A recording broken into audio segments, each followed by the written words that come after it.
Hello everyone, নিচে কাজ করি আর একটা নতুন ভিডিওতে আপনাকে স্বাগতম। তো আজকের ভিডিওতে আমরা দেখব কিভাবে আপনি অভ্রতে লেখা বাংলাকে কিভাবে বিজয়ে রূপান্তর করবেন।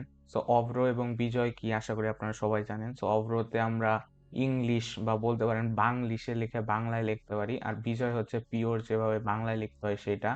সো আমরা অনেকে আছে অভ্রতে লেখা অভ্যস্ত, সো অভ্র থেকে কিভাবে বিজয়ে কনভার্ট করা যায় সেটা দেখব। সো এখানে দেখতে পাচ্ছেন অভ্রতে আমরা কিছু লেখা লিখে রেখেছি। সো মাইক্রোসফট ওয়ার্ডে তো দেখতে পাচ্ছেন আমি বাংলায় গান গাই এই লেখাটা। তো এইটা হচ্ছে অভ্রতে লেখা। সো এটা অভ্রতে লেখা সেটা কিভাবে বুঝবো? সো এখানে ধরলে দেখতে পাচ্ছেন একটা নতুন ফন্ট পালুদা। সো এটা কিন্তু মানে বিজয়ের ফন্ট না, বিজয়ের ফন্ট হইতেছে সতর্নিয়মজি। সো এখানে আমি যদি লিখি SU, সো এখানে দেখতে পাচ্ছেন সিলেক্ট হইতেছে, কিন্তু যদি আমি UI তাহলে কিন্তু দেখতে পাচ্ছেন অভ্র এটা সিলেক্ট হয়ে গেছে। সো এটাকে আমরা বিষয় কনভার্ট করার জন্য এটাকে আমরা কপি করব এবং এখানে আমরা একটা সাইটে চলে যাব।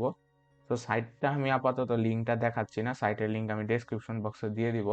সো এখানে দেখতে পাচ্ছেন ইউনিকোড কিবোর্ডের লেখা এখানে পেস্ট করুন। সো ইউনিকোড বলতে আসলে অভ্র বোঝাইতেছে। সো এখানে আমরা অভ্র লেখা পেস্ট করলাম।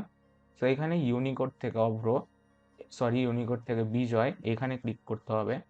তো এখানে ক্লিক করলাম, দেখতে পাচ্ছেন একটা অ্যাব্রো থ্যাব্রো কি জানি আসলো।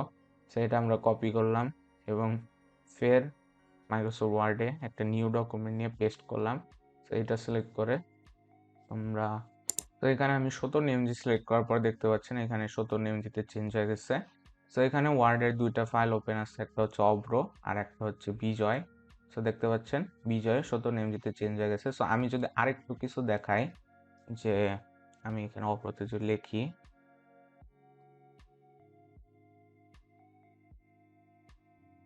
সো এই লেখাটা আমি যদি বিজয়ে কনভার্ট করতে চাই, সো এটা আমি কপি করলাম, অভ্রটা বন্ধ করে নিই। সো এখানে এসে আমি পেস্ট করে দিলাম এবং ইউনিকোড থেকে বিজয় এটা সিলেক্ট করলাম। দেখতে পাচ্ছেন ফন্টগুলো কিন্তু উল্টা উল্টা। সো এটা সমস্যা নেই, কপি করার পর আমি যদি এইখানে 70 এমজি সিলেক্ট করে এই জায়গায় পেস্ট করি, দেখতে পাচ্ছেন ঠিকই বিজয় চেঞ্জ হয়ে গেছে। সো এইভাবে আপনি অভ্র থেকে বিজয় কনভার্ট করতে পারবেন খুব ইজিলি। সো সাইটের লিঙ্ক আমি ডিসক্রিপশন বক্সে দিয়ে দিব। তো সাইটটা খুবই হেল্পফুল এবং মুছে ফেলুন, দেখে সব মুছে যাবে। সো আশা করছি ভিডিওটা হেল্পফুল ছিল। সো যদি হেল্পফুল হয় তাহলে অবশ্যই চ্যানেলটা সাবস্ক্রাইব করতে ভুলবেন না এবং দেখা হবে পরবর্তী কোনো হেল্পফুল ভিডিওতে। Till then, good by.